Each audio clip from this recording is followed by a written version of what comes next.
I gathered if you pile the food on your plate and try to eat as much as you could in a day, then you wouldn't put weight on it. And I had a modicum of success with that, but I didn't really understand how it worked. So then I was watching YouTube and watching people on Nomad, and one thing led to another. And I discovered that, and I already knew from reading other books, but I discovered that there was a way of actually doing this and doing it safely. So on the, I think it was the 19th of January 2019, I jumped in with both feet, said I'm only going to eat one meal a day, and I'm going to cut the carbs, I'm going to cut out all the junk food, and that's what I did. And that was it. So my journey was along that route, and I decided to write down what I was doing, what I was eating. I weighed myself regularly, and I could see the weight coming off. And along my journey of YouTubing, I came across Dr. David Unwin, and he's a local guy from Southport, which is only about 40 miles away. And I was watching him, and I thought, wow, because all the other people I'd been listening to were Americans. And he mentioned Dr. Joanne McCormack in Warrington. I thought, hang on, I've got to get to know this lady. So I thought, I want to find out which doctor's surgery she works in. But I couldn't figure it out. I couldn't find that out. But I did track her down to her home address. And I knocked on the door, took 5 paces back, and I said, I've been watching you on YouTube, and I'm in awe of what you've done. And as a result of that, we became good friends. And I started running meetings for her in Warrington, because she said, I want to run more week meetings. And I said, well, I can help you with venues. And she said, I want to run a weekly meeting, but I'll come along once a month. And I said, who's going to run the weekly meetings for you? And she said, I don't know. And my mouth said, I'll do it. And so that was the start of it, really. So I got involved in running meetings based upon what I saw Joanne doing. I was talking about keeping carbohydrates low, not eating processed food, eating protein. Protein is obviously really, really good, and it's what we should be eating and focusing upon. And then someone introduced me to the ketogenic diet, and I said, "What's that? Don't you know about your macros?" And I'm just doing what I'm doing.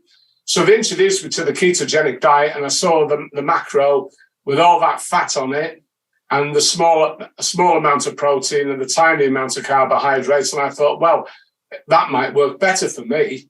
So I started loading my plate with cheese. I started putting butter in my coffee. I saw Butter Bob Briggs. And then all of a sudden, my weight loss stalled. I wasn't losing any weight.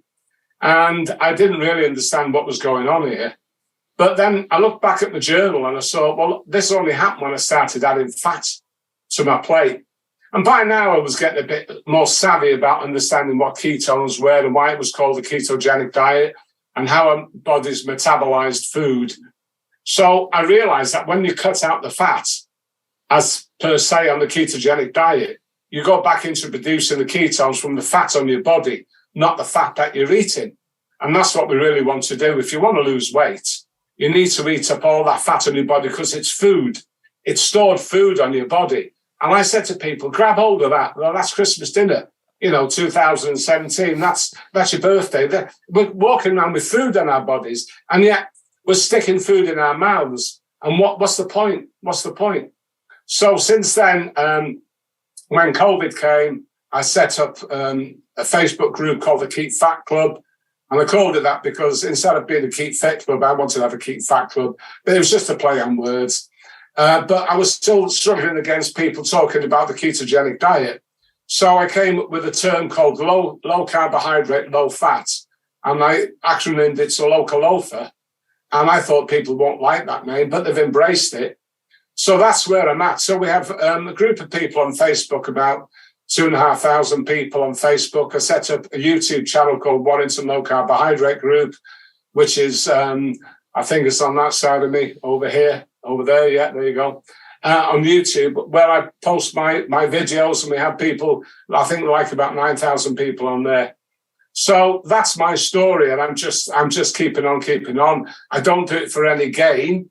I do it to help people who want to help themselves, because when you've done the very, very best that you can for yourself, then, I was just trusting in the Lord then to see me through it. So I don't know if that's enough for you, Dr. Baker. Is that okay? No, there's quite a bit of stuff, and congratulations on your success. I want to ask a few little follow-on questions there. So, do you remember what you weighed when you started this journey? How heavy you were in either pounds, kilos, stones? I can convert any of them, so whatever. Yeah, whatever you prefer. 20 stone, 5 pounds. 20 stone.